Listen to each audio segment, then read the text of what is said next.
eFlexFuel here, and today we have a 2015 Mercedes-Benz C63 AMG with that 6.2 liter.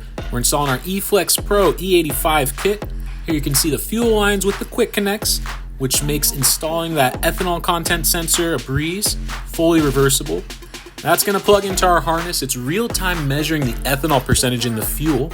Based on ethanol percentage, our control unit's going to adjust the fueling to ensure that fuel delivery is optimal regardless of ethanol percentage. So that means you could fill up with E85, premium gas, or any mixture of the two. The system's automatically going to adjust. Zero tuning required. Today we're at the dyno shop. This is OG Performance and Tuning. Shout out to those guys. We're going to be running this Benz on premium gas and also on E85. Comparing the difference, see what the gains look like when you're running E85 with eFlexPro. Again, zero tuning, zero adjustments made, literally just swapping the fuel. And let's check out the gains, see how it does. All right, 38.8 wheel horsepower gains, 19.8 wheel torque gains. Those are serious numbers, and you notice it's across that entire power band. You feel the difference when you fill up with E85. This thing moves. Check it out, eFlexFuel.com.